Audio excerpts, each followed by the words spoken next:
আচ্ছা, hello guys, সবাই কেমন আছো? আশা করি অনেক অনেক ভালো আছো। আর আজকে আমরা নিয়ে চলে এসেছি একটা স্ন্যাক রেসিপি। তো আপনারা দেখেন NRS cooking and food blog, আর নতুন ভিডিওতে সবাইকে স্বাগত। তো আজকে যে রেসিপিটা নিয়ে এসেছি সেটা হলো প্যাটিস। তো আজকে দেখাবো চিকেন প্যাটিস কীভাবে তৈরি করা হয়।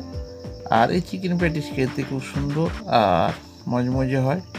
তো চলো দেরি না করে আমরা ভিডিওতে ঝাঁপিয়ে পড়ি। চিকেন প্যাটিস করার জন্য আমরা এখানে নিয়ে নিয়েছি পরিমাণ মতো ময়দা, আর নিয়ে নিলাম পরিমাণ মতো লবণ। নিয়ে আমরা ভালো করে মিশিয়ে নিচ্ছি। তো আজকের এই চিকেন প্যাটিসটা সম্পূর্ণ হবে মাইক্রো ওভেন ছাড়া এবং ঘরোয়া পদ্ধতিতেই তৈরি করব। তো আমরা এখানে এরপর দিয়ে দেবো ময়ম দেওয়ার জন্য দিয়ে দিলাম সাদা তেল, দিয়ে ভালো করে ময়ম দিয়ে নেব। আর ময়ম দিতে দিতে যখন ময়ম দেওয়া হয়ে যাবে তখন ময়দাটাকে এরকম মুঠো মেরে দেখবেন, যদি লাড্ডু মতো হয়ে যায় তাহলে ভাববেন যে ময়মটা খুব সুন্দর হয়েছে। যদি না হয় তাহলে আর একটু তেল দিয়ে তারপরে ময়ম দিতে থাকবেন। তো শেষমেশ মুঠো এরকম হয়ে গেলে তারপরে আমরা আস্তে আস্তে করে জল দিয়ে আমরা পুরো ময়দাটাকে মেখে নিতে থাকবো।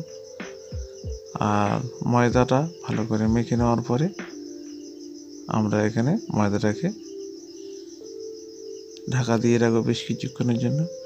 তো আমাদের এখানে ময়দা মাখা হয়ে গেছে, আর ময়দাটাকে আমরা আরও একটু ভালো করে মেখে নিচ্ছি।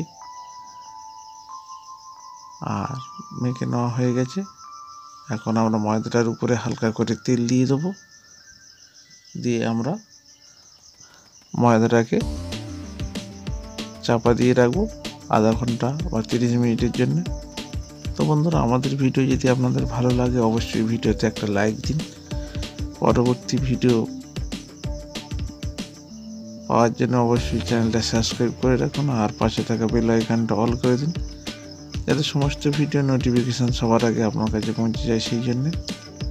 তো আমরা এখন ঢাকা দিয়ে দিলাম, দিয়ে আমরা এরপর নিয়ে নিলাম একটা পাত্র তেল নিয়ে নিলাম কিছুটা পরিমাণে, আর এখানে দিয়ে দেবো আরও 3 চামচ মতন কর্নফ্লাওয়ার বা অ্যারাউট দিয়ে দিতে পারেন। এখানে আপনারা তেলের পরিবর্তে মাখনও ব্যবহার করতে পারেন।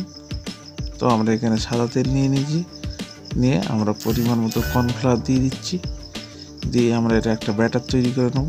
তো দেখতে থাকো কীভাবে ব্যাটারটা তৈরি করছি। তো ব্যাটারটা তৈরি করে নিয়ে আমরা এটাকে আরও 10 মিনিটের জন্য এটাকে রেখে দেবো। তো এইভাবে প্র্যাকটিস করলে একদম পুরো বাজারে কেনা বা দোকানে কেনা প্যাটিসের থেকেও খুব টেস্টি এবং সুন্দর হয়। তো এইভাবে আমরা ব্যাটারটা পুরো তৈরি করে নিয়েছি। নিয়ে এবার আমরা পুরটার জন্য কড়াই বসিয়ে দিয়েছি, আর কড়াইতে দিয়ে দিলাম তেল, আর তেল গরম হয়ে গেছে। এখন আমরা এখানে দিয়ে দেবো কেটে রাখা পেঁয়াজ। তো এখানে আমরা চিকেন প্যাটিস করছি, তাই জন্যে আমরা মাংসের কিমা ব্যবহার করেছি, আর বোনলেস চিকেন এটাকে আমরা মিক্সিতে পেস্ট করে নিয়েছি। আর এখানে পেঁয়াজগুলোকে আমরা ভালো করে আদা ভাজা মানে হালকা একটু ভেজে নেওয়ার পরে আমরা এখানে দিয়ে দেবো আমাদের সমস্ত মশলাগুলো। তো আমাদের পেঁয়াজটা মোটামুটি একটু ভাজা হয়ে এসেছে, আর এখন আমরা দিয়ে দেবো কুচিয়ে রাখা কাঁচা লঙ্কা, দিয়ে আমরা আর একটু নাড়তে থাকবো। তো আমরা এখন দিয়ে দিলাম কাঁচা লঙ্কা। আর আমাদের এই ভিডিও আপনাদের কেমন লাগে অবশ্যই কমেন্ট করে আমাদেরকে জানান। তো আমাদের পেঁয়াজ হয়ে এসেছে। এরপর আমরা আদা রসুন পেস্ট করে রেখেছিলাম একসাথে, সেই পেস্টটাকে দিয়ে দিলাম, দিয়ে আমরা আবার বেশ কিছুক্ষণ ধরে নাড়তে থাকবো। আর পেঁয়াজটা খুব বেশি ভাজবো না, হালকা একটু শক্ত শক্ত থাকবে, সেই অবস্থায় আমরা দিয়ে দেবো আমাদের পরিমাণ মতো লবণ বা অন্যান্য মশলাগুলো। তো আমরা এখানে দিয়ে দিলাম পরিমাণ মতো লবণ, এরপর দিয়ে দেবো পরিমাণ মতো লঙ্কা। তো আপনারা যদি একটু ঝাল ঝাল খেতে চান অবশ্যই লঙ্কা দেবেন। আর এরপর দিয়ে দিলাম পরিমাণ মতন হলুদ গুঁড়ো, দিয়ে আমরা ভালো করে কষতে থাকবো। তো পুরো ভিডিওটা দেখার অনুরোধ রইল, আর যদি আপনারা স্কিপ করে দেখেন তাহলে অনেক কিছু মিস করে যাবেন। এর মধ্যে থাকছে দারুণ দারুণ টিপস, যাতে খুব সহজেই এবং মাইক্রোওভেন ছাড়াই এই প্যাটিস বানানো যায়, তার জন্যে থাকছে টিপস। তো আমরা মাংসের কিমা করে রেখেছিলাম, মিক্সিতে পেস্ট করে নিয়েছিলাম, আর দিয়ে দিলাম সেই মাংসের কিমা। দিয়ে আমরা ভালো করে পুরটা রেডি করতে থাকবো। তো দেখতে থাকো পুরো ভিডিও আর সঙ্গে থাকো।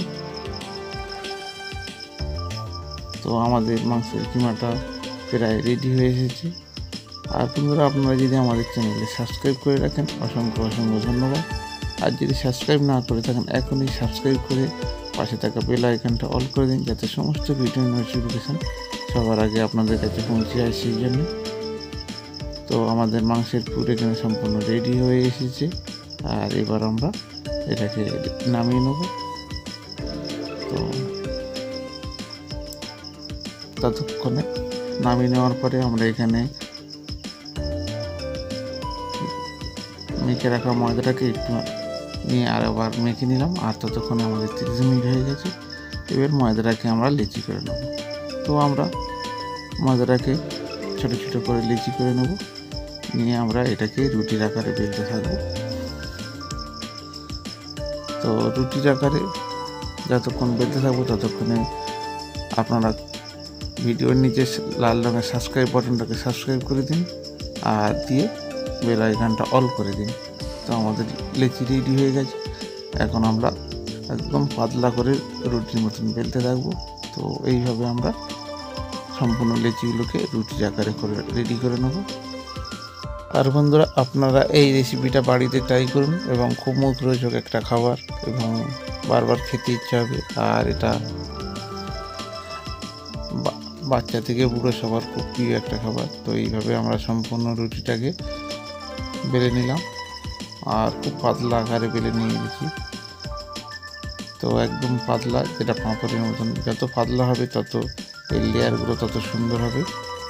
তো আমাদের এইভাবে সম্পূর্ণ রুটি বেলা হয়ে গেছে। আর এখন আমরা 10টা করে রুটি নেব, আর 10টা করে রুটির প্রথম লেয়ারটা থেকে আমরা এইভাবে এক একটা রুটির মধ্যে যে আমরা ব্যাটার একটা তৈরি করে রেখেছিলাম সাদা তেল আর কর্নফ্লাওয়ার দিয়ে, তো সেই ব্যাটারটাকে আমরা এইভাবে ওপরে দিয়ে দেবো। দিয়ে এর মধ্যে ভালো করে মাখিয়ে নেবো, আর এর উপরে হালকা করে ময়দা ছড়িয়ে দেবো, যাতে একটা রুটির সঙ্গে আর একটা রুটি লেগে না যায়, একটা লেয়ার তৈরি হয় সেই জন্য। তো এইভাবে আমরা পরপর 10টা রুটি দিয়ে দেবো, দিয়ে আস্তে আস্তে করে একইভাবে সমস্ত ব্যাটারটাকে মিশিয়ে দেবো, আর দিয়ে ময়দা ছড়িয়ে দেবো।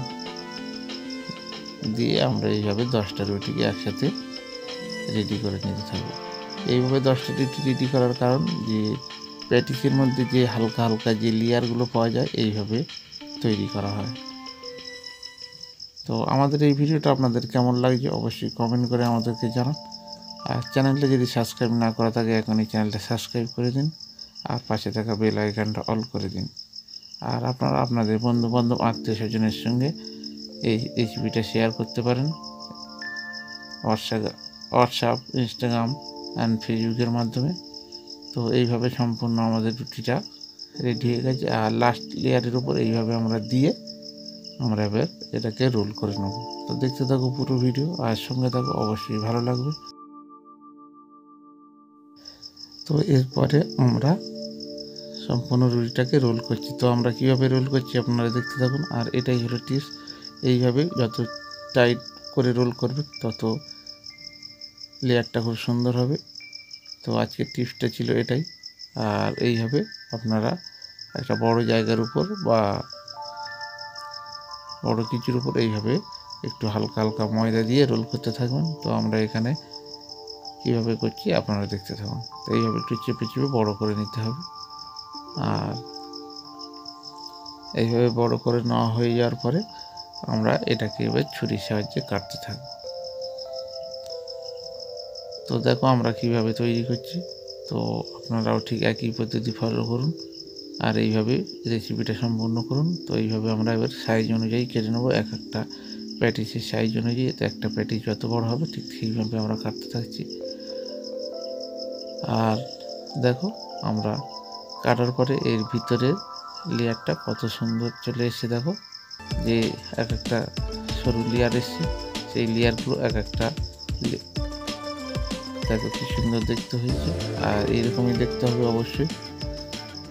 তো এরপরে আমরা সম্পূর্ণ কাটা হয়ে গেলে আমরা এক এক করে প্যাটিসগুলো রেডি করতে থাকবো। তো এরপরে আমরা একটা ময়দার উপর একটু ময়দা নিয়ে আমরা একটা বেলতে থাকবো। বেলে আস্তে আস্তে খুব পাতলা করবো না, মোটামুটি একটা লেয়ারে বেলবো। আর দেখতে থাকবো আমরা কেমনভাবে বেলছি, সেইভাবে বেলে নিয়ে আপনারা রেডি করতে থাকবেন। চলো পুরো ভিডিও দেখতে থাকো আর সঙ্গে থাকো।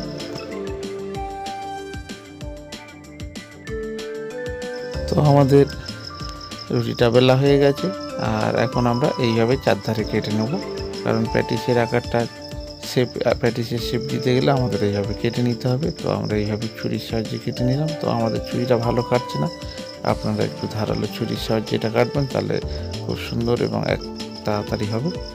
তো এইভাবে কেটে নেওয়ার পরে আমরা এর মধ্যে পুর ভরে দেবো, দিয়ে তারপরে আমরা ভাজতে থাকবো। তো মাইক্রো ওভেনে ভাজার কোনো ব্যাপার নেই, আর মাইক্রো ওভেন ছাড়া করতে গেলে এখানে তেলের প্রয়োজন আছে। তো আমরা এখানে তেলের সাহায্যে ভেজে নেবো। আর তো দেখতে থাকো পুরো ভিডিও।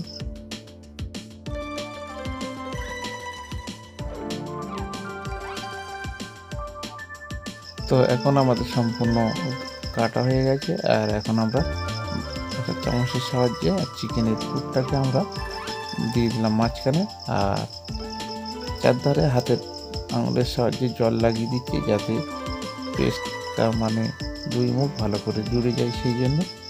তো এইভাবে দিয়ে আমরা এবার ভালো করে পেস্ট মানে জুড়ে দেবো। দেখতে থাকো কীভাবে পেস্ট করছি। তো বন্ধুরা, আমাদের এই ভিডিও আপনাদের কেমন লাগছে অবশ্যই কমেন্ট করে জানান, আর পরবর্তীতে কী ধরনের ভিডিও দেখতে চাইছেন অবশ্যই কমেন্ট করে আমাদেরকে লিখুন। আমরা অবশ্যই চেষ্টা করব সেই সমস্ত ভিডিও আনার। তো আমরা এইভাবে পুরো পেস্ট করে দিলাম, আর আপনারা ভিডিওতে একটা লাইক দিলে আমরা পরবর্তী ভিডিও বানাতে অনেকটা উৎসাহ পাই। আর চ্যানেলটা সাবস্ক্রাইব না করা থাকলে এখন এই চ্যানেলটা সাবস্ক্রাইব করে দিন। তো এইভাবে আমাদের পুরো প্যাটিসগুলো আমরা রেডি করে ফেলেছি, আর এখন প্যাটিসগুলোকে আমরা তেলে ছেড়ে দিলাম। আর তেলটা কিন্তু মিডিয়াম ফ্লেমে রাখতে হবে ভাজার সময়, কারণ বেশি জোরে দিলে তাড়াতাড়ি উপরটা ভাজা হয়ে যাবে, ভিতরটা সেইভাবে ভাজা হবে না, আর লেয়ারগুলো সেইভাবে ছাড়বে না। তো তাই জন্য মিডিয়াম ফ্লেমে রেখে পুরো প্যাটিসগুলোকে ভেজে নিতে হবে, আর মাঝে মধ্যে উল্টে দিতে হবে। তো এইভাবে ভাজতে ভাজতে আমাদের দেখো কী সুন্দর আস্তে আস্তে করে ছেড়ে দিচ্ছে লেয়ারগুলো। আর এইভাবে সম্পূর্ণ হয়ে গেল আমাদের প্যাটিস। তো বন্ধুরা, আপনারা এইভাবে প্যাটিস বাড়িতে তৈরি করে খেয়ে দেখুন, এবং অনেকটা সুস্বাদু বেশি হবে বাজারে কেনা প্যাটিসের থেকে। আর এর টেস্ট সম্পূর্ণ আলাদা এবং স্বাস্থ্যকর হবে। তো এইভাবে সম্পূর্ণ আমাদের প্যাটিস রেডি, আর এটা এখন আমরা পরিবেশন করব। এখানে সসের সহজে আমরা পরিবেশন করতে পারবো, বা যে কোনো স্যালাডের সঙ্গেও আমরা পরিবেশন করতে পারি। তো আজকের ভিডিওটা এই পর্যন্ত ছিল। আগামী ভিডিওতে আবার দেখা হবে। সম্পূর্ণ ভিডিওটা দেখার জন্য অসংখ্য অসংখ্য ধন্যবাদ। আর চ্যানেলটা যদি সাবস্ক্রাইব না করে থাকেন অবশ্যই চ্যানেলটাকে সাবস্ক্রাইব করে দিন। আর বন্ধুরা, এই প্যাটিসটা এত মুচমুচে এবং টেস্টি হয় যে বাড়িতে না তৈরি করে খেলে আপনারা বুঝতে পারবেন না। তো আজকের মতন এই পর্যন্ত, আবার দেখা হবে অন্য কোনো ভিডিও বা অন্য কোনো রেসিপিতে। ততক্ষণে সবাই সুস্থ থাকবেন, ভালো থাকবেন, নিজেদের খেয়াল রাখবেন। টাটা।